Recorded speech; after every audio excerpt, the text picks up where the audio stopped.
कोई चीज़ है ही नहीं ना, ये तो पहली सीढ़ी है और ये कोई इतनी बड़ी भी अचीवमेंट नहीं है। बाद में आप क्या करते हो इस पर आपका ज़्यादा फोकस होना चाहिए। और अभी मेरा तो मतलब इतनी मेहनत करनी भी किया ही क्या है, अभी तो मतलब बस मैं 17 साल का हूँ। तो व्यक्ति जो लोग हताश हो जाते हैं, बहुत सारे रीजंस होते हैं आपका, कुछ कभी कभी ऐसी परिस्थितियाँ हो जाती हैं कि आप उतना अच्छा नहीं कर पाते जैसे सब कर सकते हैं। तो चीज़ें इट्स पार्ट ऑफ लाइफ, समझिए आपके अभी जीवन का संघर्ष है। जिज्ञासा को बहुत ही सुचारू रूप से बढ़ावा दिया जाता था और कोई भी बच्चा अगर सवाल पूछे तो मैं कहूँगा कि आप उसके जवाब दीजिए, उसके उत्तर दीजिए, उससे बात करिए। हमारे साथ बने हुए आइए एक बार बातचीत कर लेते हैं, क्योंकि वो एडमिशन ले चुके हैं और करनाल और हरियाणा का नाम एक बार फिर से देश भर में रोशन करने के लिए अपनी यात्रा करेंगे। एक बार बातचीत कर लेते हैं। क्या कुछ कहना चाहेंगे? कुटुलिये कोटी के नाम से भी आप जाने जाते हैं, काफी वायरल हुए आप। किस तरह देखते हैं अब यहाँ तक का मुकाम हासिल किया आपने? देखिए सर, सबसे पहले तो आपको बहुत बहुत धन्यवाद कि आप आए और आप बातचीत कर रहे हैं। तो well, it was a good journey, very beautiful one, और बहुत कुछ सीखने को मिला। और अभी मैं अपनी आगे की जो पढ़ाई है, I will be doing it at university of Oxford. और फिजिक्स के अंदर, क्वांटम कंप्यूटिंग के अंदर मेरे को कुछ अच्छा करना है, अभी तो यही विचार है और उसी के लिए भी प्रयत्नशील हैं। मेहनत करेंगे, अच्छा करने की कोशिश करते हैं अंकल जी। किस तरह देखते हैं आप उस समय जब वायरल हुए थे, देश विदेश तक आपने गूंज छोड़ी थी, कई लोगों से मिले थे, कई वीवीआईपी लोगों से, जो लोग नहीं मिल पाते आप मिले थे, हालांकि आप उस समय काफी छोटे थे। किस तरह देखते हैं वहां से यहाँ तक का मुकाम? देखिए, मुकाम तो है, it's a constant gradual process और बहुत अच्छा लगता है। I have got lot of opportunities, मेरे को बहुत सारे अच्छे मुकाम मिले और उसके अंदर I met lot of people. Doctor APJ Abdul Kalam से मेरे को गाइडेंस मिली। ऐसे ही I went to KBC, Kaun Banega Crorepati, Kapil Sharma show, बहुत मतलब ऑलमोस्ट इंडिया में बहुत सारी जगह। तो उससे क्या हुआ, मेरे को सीखने के बहुत सारे अवसर मिले। और देखिए, बहुत सारे बच्चे होते हैं, they don't get platforms, so I was fortunate enough. And I'd से कि इसके अंदर मेरे पेरेंट्स की जो गाइडेंस रही और भी बहुत सारे लोगों की गाइडेंस है, शुभचिंतक हैं सभी, बहुत सारे लोग, और उन सभी का आशीर्वाद और प्यार है। अच्छा, संक्षिप्त में ये बताएं, समझाएं आम दर्शकों को कि किस तरह आपने एडमिशन लिया, कितना समय लगा, कितने इंटरव्यू हुए, थोड़ा संक्षिप्त में बताएं।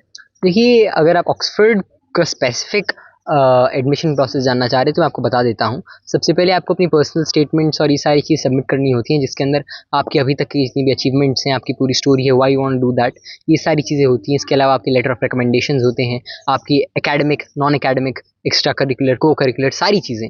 फिर इसके बाद, फिर ये होने के बाद मैंने अक्टूबर के अंदर, पिछले अक्टूबर के अंदर एक एग्ज़ाम दिया ऑक्सफोर्ड का फिजिक्स के लिए, फिजिक्स एप्टीट्यूड टेस्ट, वो मेरा काफ़ी अच्छा गया।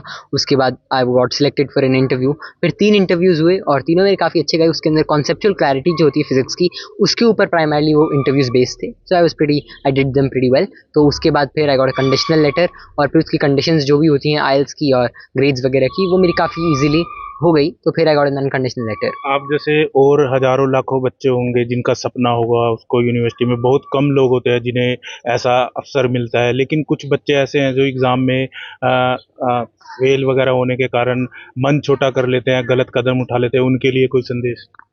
देखिए, बात ये है कि जो ये सारी चीज़ें हैं, ये एक मुकाम के लिए नहीं है, इट्स ऑल अबाउट प्रोसेस।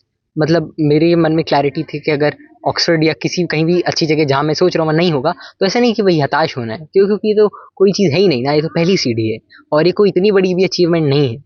बाद में आप क्या करते हो इस पर आपका ज़्यादा फोकस होना चाहिए। और अभी मेरा तो मतलब इतनी मेहनत करनी भी किया ही क्या है, अभी तो मतलब बस मैं 17 साल का हूँ और लाइफ तो भी बहुत लंबी है और उसके अंदर बहुत सारी चीज़ें करने के लिए अंकल जी। तो बात ये है कि जो लोग हताश हो जाते हैं, बहुत सारे रीजंस होते हैं आपका, कुछ कभी कभी ऐसी परिस्थितियाँ हो जाती हैं कि आप उतना अच्छा नहीं कर पाते जैसे सब कर सकते हैं। तो चीज़ें इट्स पार्ट ऑफ लाइफ, समझिए आपके अभी जीवन का संघर्ष है, थोड़ा लंबा हो सकता है, लेकिन अगर आप मेहनत करते रहेंगे तो अंततः आप बहुत ही अच्छा करेंगे। आखिरी सवाल, परिवार वालों का किस तरह का आपको सपोर्ट है, क्योंकि बिना परिवार के यहाँ तक आप नहीं पहुँचते, क्या कुछ कहना चाहेंगे? देखिए, परिवार का तो सपोर्ट है ही, सपोर्ट है, प्यार है, गाइडेंस है, सारी चीज़ें हैं। और बचपन से ही मैं बता देता हूँ कि एक बहुत बड़ा रीज़न जो था वो यही था कि मेरे पेरेंट्स जो हैं, मम्मी पापा, चाचा चाची, दादाजी, दादा दादी, मेरी दीदियाँ, सभी एक ऐसा एनवायरनमेंट था जहाँ पर जितने भी मैं सवाल पूछता था या कोई भी सवाल पूछता था उसके उत्तर मिलते थे। उसके अलावा जिज्ञासा को बहुत ही सुचारू रूप से बढ़ावा दिया जाता था और कोई भी बच्चा अगर सवाल पूछे तो मैं कहूँगा कि आप उसके जवाब दीजिए, उसके उत्तर दीजिए, उससे बात करिए। उससे क्या होगा कि उसकी अंडरस्टैंडिंग बढ़ेगी और फिर उसको जैसे प्लेटफॉर्म्स मिलते हैं और जैसे वो कोई भी कोशिश, आप देखिए आपको कोशिश ज़रूर करनी होगी कुछ नया करने की, लेकिन फिर आपको प्लेटफॉर्म्स भी मिलेंगे और आप बहुत अच्छा कर सकते हैं। और लोग तो मैं जानता हूँ कि बच्चे इतने अच्छे हैं, मेरे से बहुत अच्छे बच्चे हैं, बहुतों को प्लेटफॉर्म्स नहीं मिलते परिस्थितियों की वजह से, लेकिन अगर बच्चे मेहनत करें और पेरेंट्स भी थोड़ा सा, या बच्चे भी, अब तो खैर इन्फॉर्मेशन एक्सेसिबल है, तो फिर बहुत कुछ हो सकता है। बस आपको थोड़ा सा सजग होना पड़ेगा, थोड़ी सा मेहनत करनी पड़ेगी और खुश रहना है, बाकी अच्छा ही होगा। जी। ये थे हमारे साथ कुटेले पंडित जी। तमाम विषयों पर उन्होंने हरियाणा तक से खास बातचीत की, करनाल से हरियाणा तक के लिए। कमल।